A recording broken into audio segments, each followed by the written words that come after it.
نحمده ونصلي ونسلم على رسوله الكريم وعلى آله وصحبه أجمعين أما بعد أعوذ بالله من الشيطان الرجيم بسم الله الرحمن الرحيم يوسف أيها الصديق صدق الله العلي العظيم۔ محبت کے ساتھ ایک مرتبہ دروشی پڑھ لیجئے۔ اللہم صلی علی سیدنا و مولانا محمد معدن الجود والکرم وآلہ وصحبہ وبارک وسلم۔ الصلاة والسلام علیک یا رسول اللہ، الصلاة والسلام علیک یا حبیب اللہ، الصلاة والسلام علیک یا رحمة للعالمین وعلى آلك وأصحابك يا شفيع المذنبين۔ 8ویں تراویح آپ نے ادا کی ہے، 12 پاروں کی تلاوت آج کی تراویح میں پوری ہوئی ہے۔ کچھ باتیں، 7ویں پارے کی پہلی آیت کہ جب لوگ سنتے ہیں جو رسول پر کلام اترا تو ان کی آنکھیں بہتی ہیں۔ کیا مطلب؟ آنسوؤں کی جھڑی لگ جاتی ہے۔ محبت والا محبوب کی بات سن کر اس کا اثر لیتا ہے۔ آپ کو محبت کی باتوں سے خوشی سے آنکھوں میں آنسو آ جاتے ہیں، یہ کیفیت ہوتی ہے۔ قرآن کریم پڑھتے ہوئے اشک بار ہونا یعنی آنکھوں سے آنسو بہنا، اللہ کی محبت میں، اللہ کے خوف سے اس کا کتنا فائدہ ہے کہ جہنم کی آگ کو سارے دنیا بھر کے سمندر جتنا پانی ہے اس سے بجھانا چاہیں تو وہ بجھ نہیں سکتی، مگر آپ کی آنکھ میں مکھی کے برابر ایک آنسو اللہ کی محبت میں یا اللہ کے خوف سے آ جائے، وہ اس آگ کو بجھا دیتا ہے۔ یہ چشم نم، آنکھوں میں نمی آنا، یہ ایک نعمت ہے۔ چشم تر کسی کو مل جائے تو یہ اللہ تعالیٰ کی مہربانی ہے۔ دوسری بات یہ کہ جتنے لوگوں نے کفر کیا ہے یا اللہ کی آیتوں کو جھٹلایا ہے، ان کے لیے جنت کا کوئی تصور نہیں ہے۔ جنت میں داخلے کا جو معیار ہے وہ عمل نہیں ہے، وہ ایمان ہے۔ اگر ایمان نہیں ہے تو آپ کی بخشش کی کوئی گنجائش نہیں ہے۔ عمل کہتے ہیں شاخوں کو لگتے ہیں، تو ایمان جڑ ہے۔ جب جڑ ہی نہیں ہوگی تو عمل کہاں سے ہوں گے؟ عمل کرنے سے پھل ملے گا، ثواب ملے گا، مگر بخشش ملے گی تو ایمان پر ملے گی۔ اس لیے ایمان کی قدر کریں۔ ہمیں کہا گیا کہ کھاؤ اللہ کے رزق میں سے۔ یہ جو اللہ نے رزق دیا ہے یہ ہمارے لیے اس کی مہربانی ہے۔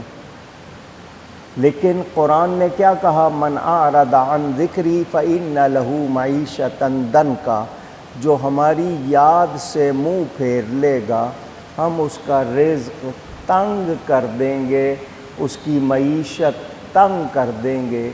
تو یہ جن کو شبہ ہوتا ہے بندش کا، جن کو شبہ ہوتا ہے کہ کسی نے کچھ کر دیا ہے، پہلے اپنا جائزہ لے لیں کہ میں نے اللہ کی یاد سے تو منہ نہیں پھیرا ہوا۔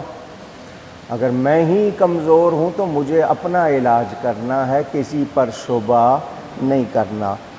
وَكُلُوا مِمَّا رَزَقَكُمُ اللَّهُ حَلَالًا طَيِّبًا، 2 لفظ فرمائے، حلال کھانا ہے اور ستھرا کھانا ہے۔ آپ کا کھانا کمائی حلال ہو اور جو کھا رہے ہیں وہ پاک ہو، ورنہ آپ جو مرضی کھا لیں وہ آپ کی اس میں کھاتے میں جائے گا۔ آپ یہ نہ سمجھیں کہ آپ کی کمائی اگر درست نہ ہوئی یا کھایا ہوا پاک نہیں ہوا تو آپ کو اس کا اثر نہیں ہوگا، لازمی ہوگا۔ واتقوا اللہ الذی انتم بہ مؤمنون، کیا مطلب کہ ہمیں ڈرنا چاہیے تھا، اگر ہم ایمان والے ہیں تو کوئی اور نہیں دیکھ رہا مگر اللہ دیکھ رہا ہے۔ قسم اٹھانا، قسمیں کھانا آپ کے ہاں کہتے ہیں، سوگند یہ لفظ بھی ہے ہندی میں قسم کے لیے، اوتھ، آپ کے مختلف الفاظ ہیں۔ قسم اٹھانا، قسم کھانا جائز ہے، مگر کس کی؟ صرف اور صرف اللہ کی یا قرآن کی، اس کے سوا کسی کی قسم اٹھا سکتے نہیں۔ اللہ جس کی چاہے اٹھائے، کیونکہ سب کچھ اسی نے بنایا ہے۔ ہمیں کہا گیا کہ ہم نے جب بھی قسم اٹھانی ہے اللہ تعالیٰ کی یا کلام اللہ کی، اور جھوٹی قسم کبھی اٹھانی نہیں۔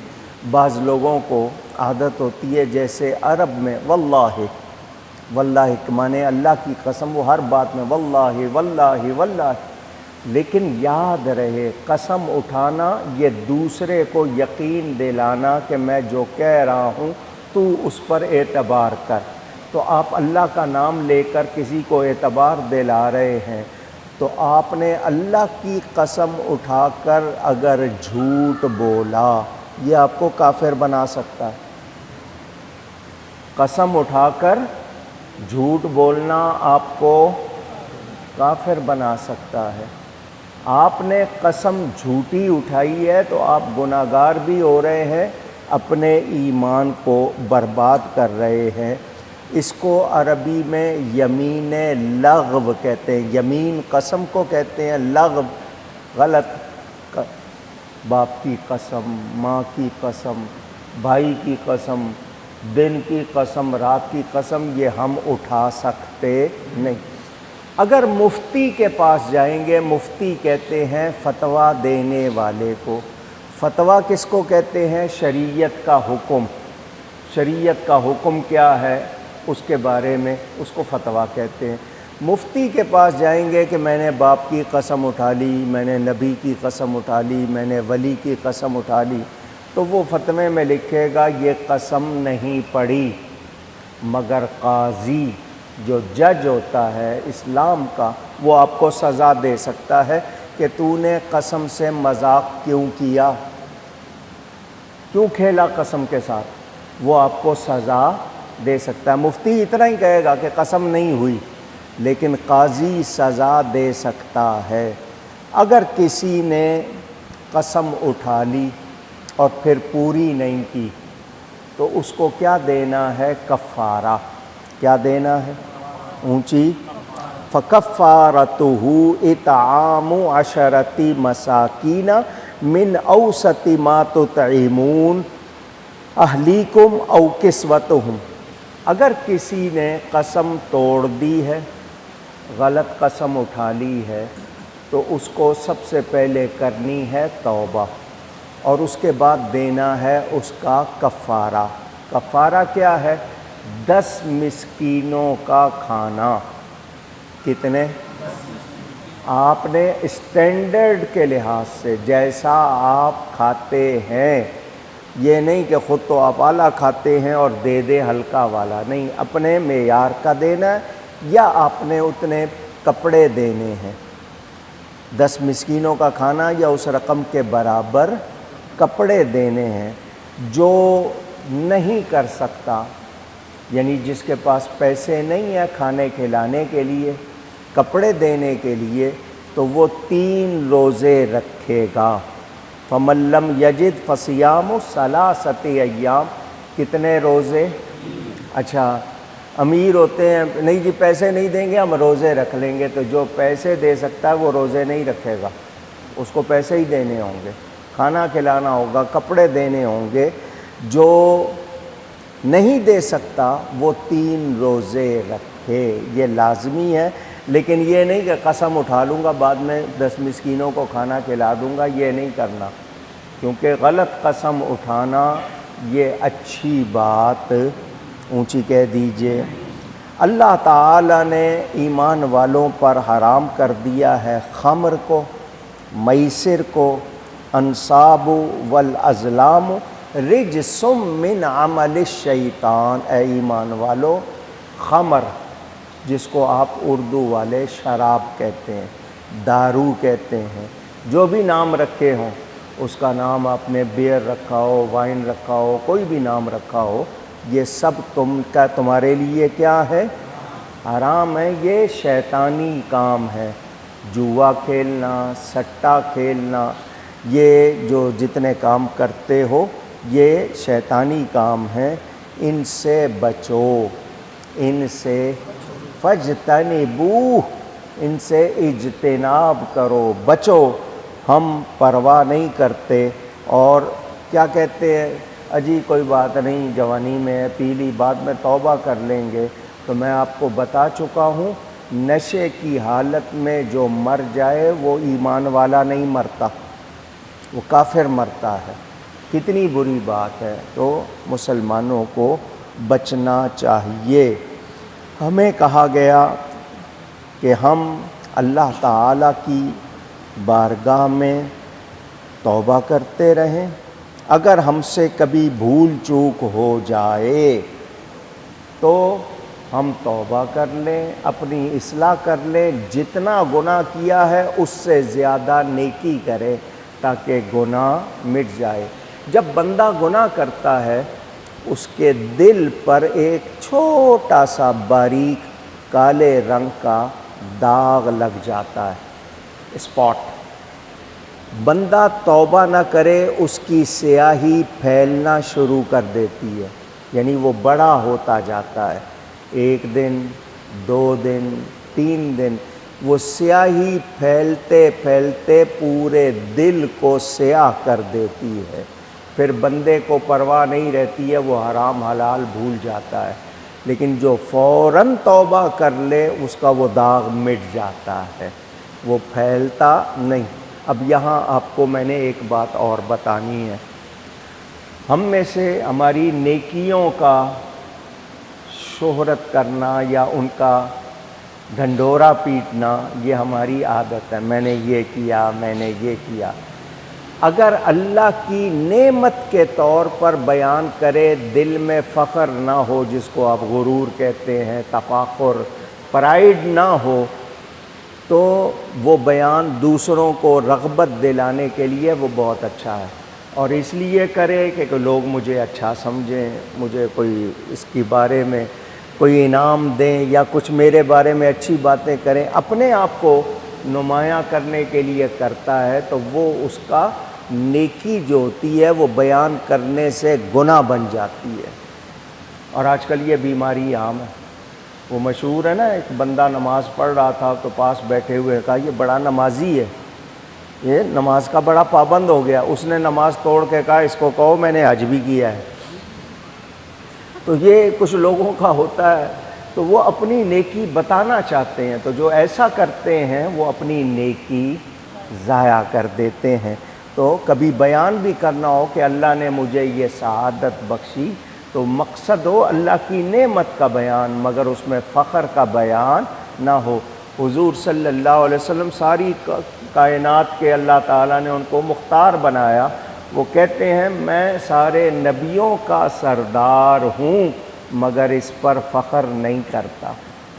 قیامت کے دن حمد کا جھنڈا میرے ہاتھ میں ہوگا، سب میرے جھنڈے کے نیچے ہوں گے، میں اس بات پر فخر نہیں کرتا۔ وہ اتنے شان والے ہو کر، یہ میری آپ کی تعلیم ہے، اور ہم لوگ چھوٹی چھوٹی باتوں کی نمائش کرتے پھرتے ہیں، تو یاد رہے۔ دوسری بات یہ کہ جس کو کبھی موقع ملے کعبہ جانے کا، مکہ جانے کا، وہاں اس کو شکار کرنا منع ہے، شکار کرنا منع ہے۔ اللہ تعالیٰ نے وہ جو خطہ بنایا وہ پتھریلا ہے، اس میں سبزہ وغیرہ نہیں ہوتا۔ دنیا میں جاؤ بڑے آپ کو ملے گی گرینری، ملے گی سبزہ بھرے ہوئے پہاڑ۔ کشمیر جاؤ پہاڑ میں کہیں پتھر نظر ہی نہیں آتا، مگر مکہ جائیں تو پتھریلے سارے ہیں۔ تو وہاں پر اس طرح تو اول ہوتا نہیں ہے، لیکن کوئی جائے تو شکار کر سکتا نہیں ہے۔ اس کو اللہ نے حرم بنا دیا۔ حضور صلی اللہ علیہ وسلم نے مدینہ کو حرم بنا دیا۔ وہاں گناہ کا سوچنا بھی گناہ ہے۔ اب آپ کعبے میں ہیں، 9 میل حد ہے، حرم کی حد کتنی ہے؟ چاروں طرف 9 میل۔ اس میں گناہ کا سوچنا بھی، گناہ کا ارادہ کرنا بھی گناہ ہے۔ حضرت ابن عباس حضور صلی اللہ علیہ وسلم کے چچا زاد بھائی، عبداللہ نام ہے، مکہ چھوڑ گئے تھے، طائف میں چلے گئے، وہیں انتقال ہوا، وہیں آپ کا مزار ہے۔ کہ مکہ میں رہنا کہ آسان کام نہیں، اور ہم لوگ جا کے جو کچھ کرتے ہیں وہ ہمیں سوچنا چاہیے۔ اللہ تعالی ہمیں معاف کرے۔ کچھ لوگوں نے بت بنا لیے تھے، مورتیاں بنا لی تھیں، اور وہ ان کو پوجنے لگ گئے تھے۔ اسی طرح کچھ لوگ ستاروں کی پوجا۔ تو بتا دیا گیا ہے کہ اللہ کے سوا کوئی عبادت کے لائق نہیں ہے، اور تعظیم بھی اس کی جائے گی جس کی تعظیم کا حکم ہے یا جس کی تعظیم کا بیان ہے، اور تعظیم بھی اتنی کی جائے گی جو جائز ہے۔ مثلاً آپ نے جاپانیوں کو، چائنا والوں کو دیکھا ہوگا، وہ دوسرے کے سامنے رکوع میں جھک جاتے ہیں سلامی کرنے کے لیے۔ یہ شرعاً جائز نہیں ہے۔ آپ نے معمولی سی گردن جھکائی ہے، معمولی سی وہ اور بات ہے، لیکن پورا جھک گئے رکوع کی طرح۔ یہ بادشاہ ہو، پیر صاحب ہوں، کوئی ہوں، ان کے سامنے اس طرح جھکنا جائز اونچی کہہ دیں نہیں ہے۔ ماں باپ کے قدم چومنا بہت اچھی بات ہے، اس میں جھکنا پایا جائے گا۔ آپ بغیر جھکے بوسہ دے سکتے نہیں، مگر آپ کی نیت جھکنا ہے یا بوسہ دینا ہے؟ بوسہ دینا ہے، تو نیت جھکنے کی نہیں، وہ جھکنا جائز ہوگا، کیونکہ وہ کام جھکے بغیر ہو سکتا نہیں۔ کسی بزرگ کو آپ نے جوتا پہنانا ہے تو اوپر کر کے تو نہیں پہنائیں گے نا، نیچے ہی جھک کے پہنائیں گے، تو مقصد جھکنا نہیں ہے، مگر تعظیم کے لیے اس طرح جھکنا یہ جائز نہیں ہے، یہ یاد رکھیے گا۔ بہت سے لوگ ہمیں کہہ دیتے ہیں کہ تم اللہ والوں کے سامنے جھکتے ہو، تو ہم قدم بوسی کے لیے جھکتے ہیں۔ قدم بوسی کے لیے جھکنے میں اور کسی کی تعظیم میں جھکنے میں فرق ہے۔ قدم بوسی بغیر جھکے ہو سکتی نہیں ہے، تو یہ فرق یاد رکھیں۔ جو اس فرق کو نہیں یاد رکھتے وہ پھر آگے فتوے لگا دیتے ہیں۔ اللہ تعالیٰ نے حضرت عیسیٰ علیہ السلام کو فرمایا، تمہیں ہم نے بغیر باپ کے پیدا کیا، ماں کی گود میں تمہیں یہ شرف بخشا کہ تم نے کلام کیا، تمہیں یہ شان بخشی کہ تم مورتی بنا کر پھونک مارتے تھے تو وہ زندہ ہو کے اڑنے لگ جاتا تھا، اور بیمار کو تم شفا دیتے تھے، برس والے کو ٹھیک کرتے تھے، مادرزاد اندھے کو ٹھیک کرتے تھے، مگر یہ میرے حکم سے کرتے تھے، میری اجازت سے کرتے تھے۔ تو جس کو اللہ اجازت دے دے، ہم اس کو کہیں کہ اس نے کیا تو یہ کام غلط نہیں ہوگا، یہ کہیں کہ اس نے خود سے کیا تو یہ ہمارا عقیدہ نہیں ہوئی۔ یہ بنی اسرائیل، یعقوب علیہ السلام کی اولاد، اس کو اللہ نے بہت نوازا، ان کو بڑی شان دی، مگر یہ ناشکرے رہے۔ ان کے لیے پکے پکائے کھانوں کا دسترخوان اترتا تھا، تیتر بٹیر بھنے ہوئے ان کے لیے آتے تھے، من و سلوہ ان کے لیے آتا تھا، تو انہوں نے اس کی قدر نہیں کی۔ یہ آپ ہر سال میلاد شریف کے موقع پہ سنتے ہیں، یہ آیت سن لیں۔ یہ آیت نمبر 114 سورہ مائدہ کی۔ حضرت عیسیٰ علیہ السلام دعا کر رہے ہیں، اللہم ربنا انزل علینا مائدۃ من السماء تکون لنا عیداً، یہ عید کا لفظ قرآن میں، عیداً لأولنا وآخرنا، اے اللہ، اے ہمارے رب، آسمان یعنی اونچائی سے ہم پر مائدہ، پکے پکائے کھانوں کا دسترخوان اتار، تاکہ وہ ہمارے لیے عید ہو جائے۔ کیا ہو جائے؟ اونچی۔ عید کے معنی لوٹ کر آنا، عید کے معنی خوشی کی چیز ہو جانا۔ تو جس دن وہ اترے وہ دن کون سا دن ہو جائے؟ عید کا، ہمارے پہلوں کے لیے بھی بعد والوں کے لیے بھی۔ تو نعمت کے اترنے کا دن نبی دعا کر رہے ہیں کون سا دن ہو جائے؟ عید کا دن۔ تو جب نعمت اترے تو عید کا دن، تو پتہ چلا مائدہ اترا تو عید کا دن، ساری جہان کا سردار آیا، تو کتنی بڑی عید کا دن۔ اور دیکھو قرآن کا معجزہ، اعجاز، میں پڑھ رہا ہوں یہ آیت، آج انگریزی حساب سے نبی کے آنے کا دن ہے۔ اعلیٰ حضرت فاضل بریلوی نے لکھا کہ 20 اپریل حضور کی انگریزی کیلنڈر کے حساب سے تاریخ ہے، تو آج 20 اپریل، آیت بھی وہی سامنے آ گئی۔ دیکھیں قرآن کا اعجاز، انگریزی کے حساب سے آج 20 اپریل حضور کی ولادت کی، پیدائش کی تاریخ ہے۔ تو جس دن نبی آیا وہ سب سے بڑی عید کا دن، وہ سب سے بڑی عید کا دن۔ ثبوت کہاں ہے؟ قرآن میں موجود ہے۔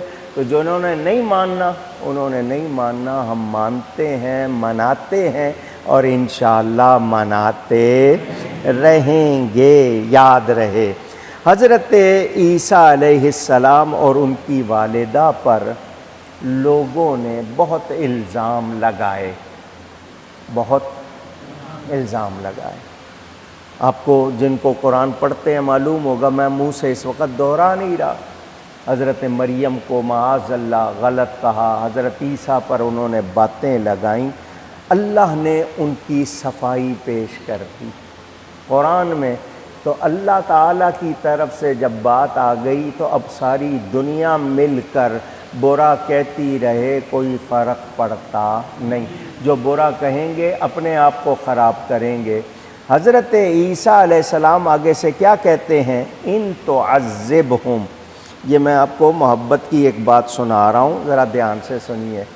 ان تعذبہم فإنہم عبادک، یا اللہ یہ تیرے بندے ہیں، اگر تو ان کو عذاب دے تو کیا مطلب؟ آگے فرمایا وَإِن تَغْفِرْ لَهُمْ فَإِنَّكَ أَنْتَ الْعَزِيزُ الْحَكِيمُ، یا اللہ تو قوت والا ہے، اگر یہ بکواس کر رہے ہیں ذرا دے نا ان کو سزا، تیرے بندے ہیں، تو چاہے تو عذاب دے چاہے تو بخش دے، لیکن ساتھ ہی کہا تو غالب ہے، حکمت والا ہے۔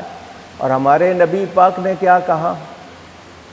آپ آگے اس کو سنیں گے جب آئے گی آیت، کہ کیا فرمایا حضور نے؟ یا اللہ یہ اگر میرا کہنا نہ مانے تو ان کو معاف کر دے، ان کو معاف کر دے۔ تو ومن آسانی، اگر یہ میری نافرمانی کرے، فإنک غفور الرحیم، مولا تو معاف کر دے۔ وہ رحمت للعالمین بن کے آئے، مگر کیا ہمیں ایسا کرنا چاہیے کہ ہم نبی کو ناراض کریں، اللہ کو ناراض کریں؟ تو ہمیں خیال رکھنا چاہیے۔ اب یاد رکھو، جو لوگ سچ بولتے ہیں، سچ پر عمل کرتے ہیں، ان کو قیامت کے دن ان کا سچ نفع دے گا، ان کا سچ۔ آواز آئے؟ اب آپ کو فیصلہ کرنا ہے کہ کیا بولنا چاہیے۔ جھوٹ بولنا یہ ساری برائیوں کی جڑ ہے۔ یہ حضرت شاہ عبدالعزیز محدث دہلوی رحمۃ اللہ علیہ نے ایک حدیث نقل کی ہے۔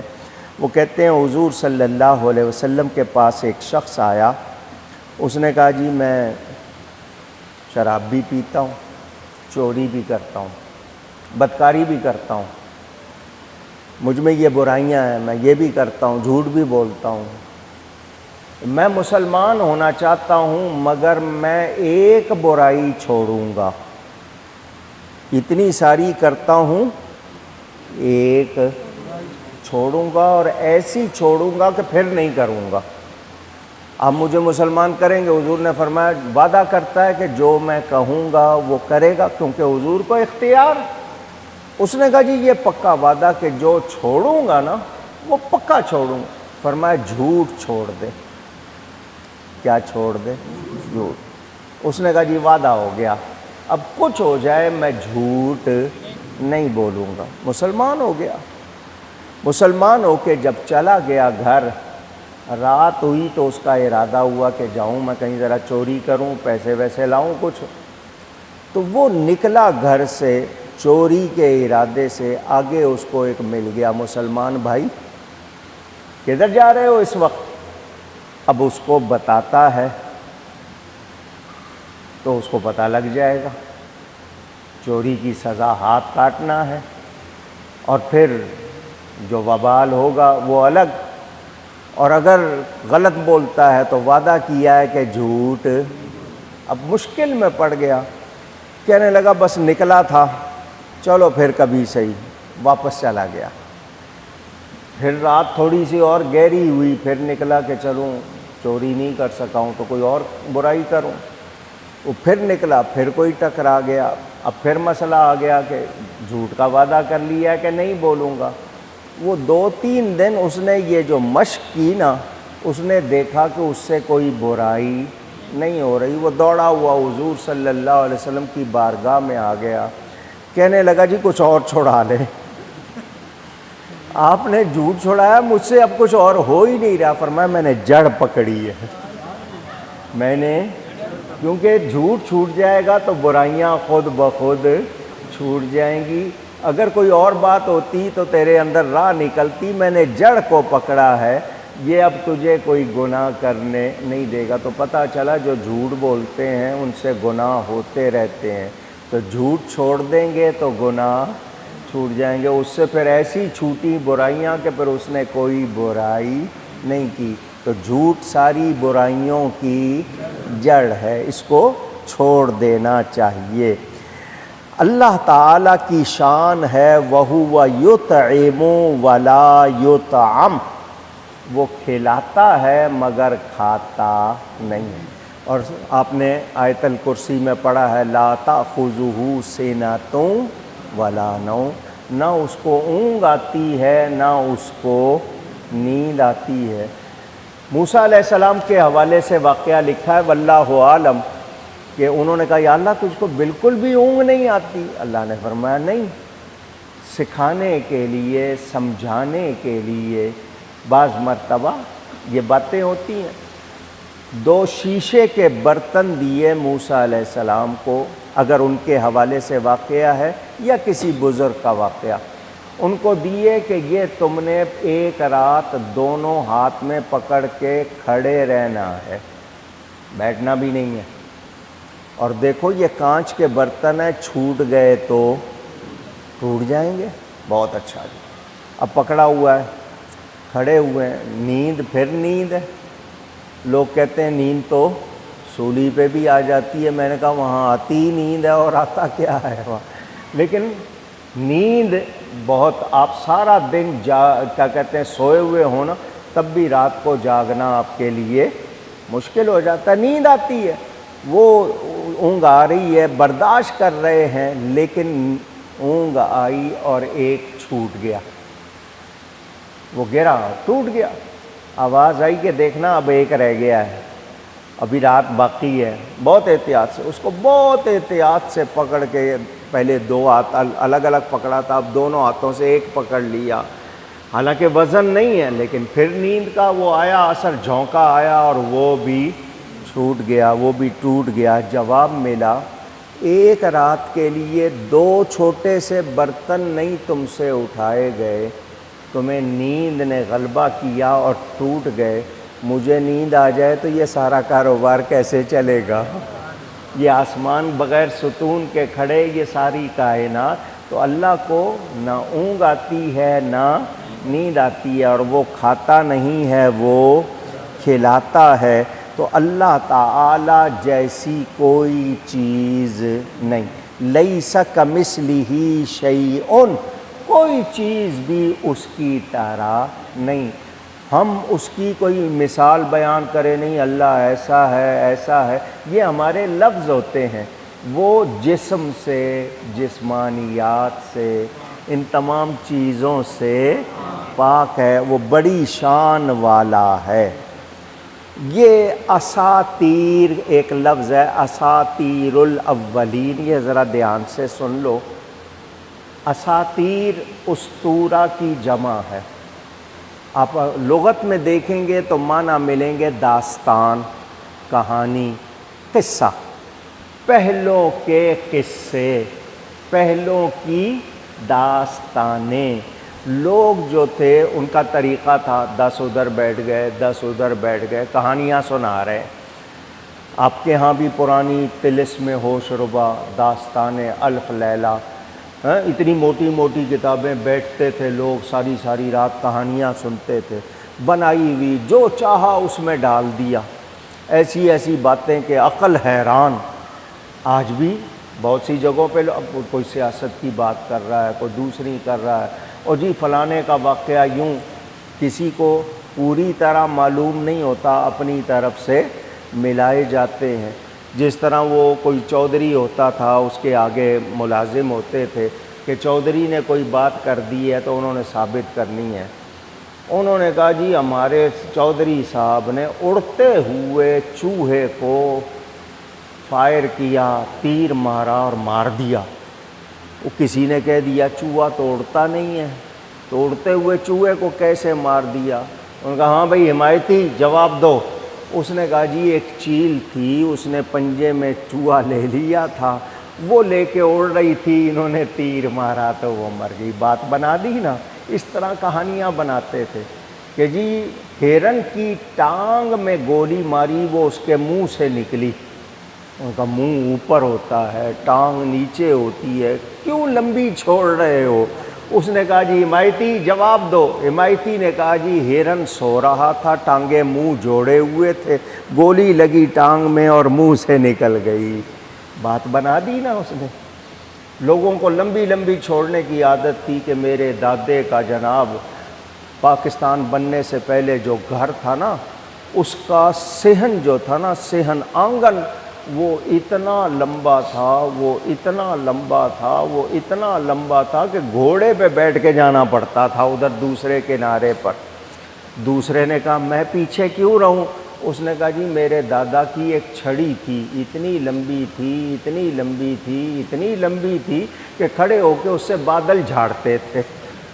تو اس نے کہا تمہارے دادا وہ چھڑی رکھتے کہاں تھے؟ اس نے کہا تیرے دادا کے صحن میں۔ وہ پہلے اپنے دادا کا ذکر کر چکا ہے، اب کیسے بچائے گا؟ تو یہ لوگوں کی باتیں ہوتی تھی۔ قرآن نے کیا کہا؟ قرآن نے قصے بتائے کہ جھوٹ نہیں ہونا چاہیے۔ حضرت یوسف کے قصے میں کیا ملا دیا، حضرت آدم کے قصے میں کیا ملا دیا۔ تو قرآن نے واقعات بیان کیے مگر سچے۔ تو جب بھی کوئی بات کی جائے کتنی کی جائے؟ جتنی سچی ہو۔ جتنی اونچی گئی ہے گا، اگر زور سے کہہ دیں تو کیوں کہلوایا ہے؟ آپ لوگ بھی آ کے رپورٹ سناتے ہو میں ابھی فلانی جگہ سے آیا ہوں، ارے وہاں پر یہ ہو رہا تھا، آپ خود بڑھا چڑھا کے بیان کرتے ہیں، یہ غلط ہے۔ جتنا صحیح ہو اتنا بیان کرو۔ مسالہ لگانے کی ضرورت بڑھا دیا ہے اسے زیب داستان کے لیے، یعنی داستان سجانے کے لیے اپنی طرف سے ہم مکسنگ کر دیتے ہیں۔ اب کسی کی بات بیان کرنی ہے نا، وہ بیمار ہے، آپ یا خود بیمار ہیں، آپ اپنے آپ کو زیادہ بتاتے ہیں تاکہ یہ اثر لے، یار مجھے بہت زیادہ تکلیف ہے، حالانکہ تکلیف تھوڑی سی ہوتی ہے، لیکن اس کو بڑھا چڑھا کے، حدیث میں آتا ہے جو بڑھا چڑھا کے بیان کرے نا اتنی ہو جاتی ہے پھر۔ تو ایسا نہیں کرنا چاہیے۔ تکلیف کہیں بیان کریں کہ تکلیف ہے، مگر جتنی ہے لیکن یہ کہ جی میری برداشت سے باہر ہے، قرآن کہتا ہے تمہاری برداشت سے باہر تو تکلیف تمہیں دی نہیں جاتی، لا یکلف اللہ نفسا الا وسعہا، تمہاری برداشت سے زیادہ تو تمہیں تکلیف دی نہیں جاتی۔ وہ تو اللہ والے ہیں جنہوں نے تکلیفیں اٹھائی ہیں۔ ہمیں اگر ایک دن بجلی نہ ملے کیا حال ہوتا ہے، کہ کھانا نہ ملے 2 وقت کیا حال ہو جاتا ہے، ہر ایک کو کھانے کو دوڑتے ہیں۔ تو جو بات کرنی ہے وہ اتنی ہی جتنی ہونی چاہیے، بڑھا چڑھا کر کہنا غلط ہے۔ دوسری بات یہ کہ ایک کا بوجھ دوسرے پہ نہیں ڈالا جائے گا، وَلَا تَزِرُ وَازِرَةً وِزْرَ أُخْرَى، کیا اس نے تو میں اس کو مجرم نہیں کہوں گا، نہیں جی مجھ سے فلانے نے کروایا تھا، اس فلانے کو بلایا جائے گا، دونوں کے سامنے بات آئے گی، جس کا جرم ہوگا اسی کو سزا ہوگی، بے گناہ کو سزا۔ آج کل تو نا اٹھا لو بھائی جتنے اٹھانے ہیں، ہم نے نفری پوری کرنی ہے جی۔ اس علاقے کو مثال کے طور پر 100 یونٹ دیے بجلی والوں نے، بلوں سے جمع ہوئے ہیں جو وہ 80 ہوئے ہیں، باقی 20 ڈال دو جس پہ ڈالنا ہے، تو یہ ظلم ہے یا نہیں؟ اونچی تو یہ کیا سمجھتے ہیں 4 پیسے لے رہے ہیں تو کیا بچ جائیں گے؟ اسی طرح حکمران ہوتے ہیں، اداروں کے لوگ ہوتے ہیں یا گھروں کے سربراہ، جو بھی غلط کرے گا وہ غلط کہلائے گا، اس کے ساتھ رعایت ہو سکتی نہیں، یہ یاد رکھیے گا۔ ہم یہ جانتے ہیں کہ اندھا اور بینا، اندھا جو نہیں دیکھ سکتا، بینا جو دیکھ سکتا ہے، یہ دونوں برابر، اونچی کہہ دیجئے، نہیں ہیں۔ تو اللہ تعالیٰ نے جب ان کو برابر نہیں بنایا تو اللہ تعالیٰ کی جو تقسیم ہے اس کے حوالے سے ہمیں کوئی اعتراض کی گنجائش، اس کو لمبا کیوں بنایا، اس کو پتلا کیوں بنایا، اس کی آنکھ بڑی کیوں ہے، اس کی، یہ ہم اعتراض کر سکتے نہیں۔ کوئی کم شکل ہے وہ بھی اللہ کا بنایا ہوا ہے، جو خوش شکل ہے وہ بھی اللہ کا بنایا ہوا ہے۔ خوش شکل کو دیکھ کے خوشی ہوگی، کم شکل کو دیکھ کے نفرت نہیں کرنی۔ ہاں جس پہ پھٹکار پڑی ہے، جس کا چہرہ مسخ ہو گیا گناہ کی وجہ سے یا اس کی جو بدعقیدگی کی وجہ سے، وہ اور بات ہے، کیونکہ جو بے ادب ہوتے ہیں ان کے چہروں پہ نور نہیں ہوتا، یاد رکھنا۔ اور ایسوں کا کوئی قیامت کے دن سفارشی بھی نہیں ہوگا، کوئی ان کی سفارش کرنے والا بھی نہیں ہوگا۔ اور اللہ تعالیٰ کی یہ شان سنیں، بس 2 باتیں کروں گا اور اس کے بعد پھر آج کی گفتگو ختم۔ ہمیں کہا گیا آپس میں سلام کریں، آپس میں مسلمان کو کیا کرے، ہم نے یہ چھوڑ دیا۔ یہ محبت کی چابی تھی، کامیابی کی چابی۔ میں اس پہ سلامتی بھیجوں، وہ مجھ پہ سلامتی بھیجے، تیری خیر ہو، میں اس کو کہوں تیری خیر ہو، لڑائی ہوگی۔ مسلمان سے جب کرے مصافحہ، ہاتھ ملائے، اب تو کرونا کی وجہ سے مصیبت ہو گئی، میں آپ لوگوں سے ہاتھ اس لیے نہیں ملاتا، ایک آدمی کا کوئی مسئلہ نہیں، 50 مجھے ملائیں گے، کسی کو کسی اور کی وجہ سے کراہت ہو تو بجائے اس کے کہ اس کا دل برا ہو، تو کرونا میں رک گیا کہ کسی کو میری وجہ سے تکلیف نہ ہو۔ تو لیکن حکم کیا ہے، مسلمان سے مصافحہ کرے۔ جب دونوں ہاتھ ملاتے ہیں محبت سے، دونوں جب ہاتھ چھوڑتے ہیں دونوں کے گناہ معاف ہو جاتے ہیں۔ ہم نے یہ محبت کے طریقے ہی چھوڑ دیے۔ اب کرونا آیا تو مشکل ہو گئی ہے، لیکن اس کے علاوہ بھی ہمیں ہاتھ دیتے ہوئے شاید ڈر لگتا ہے، پتہ نہیں انگلیاں واپس آئیں گی یا نہیں آئیں گی، اس طرح کا ہو گیا۔ ہم نے اپنے اسلامی طریقے چھوڑ دیے۔ اللہ فرماتا ہے کتب ربکم علی نفسہ الرحمہ، اللہ نے اپنی ذات پر رحمت کو لازم کر لیا ہے۔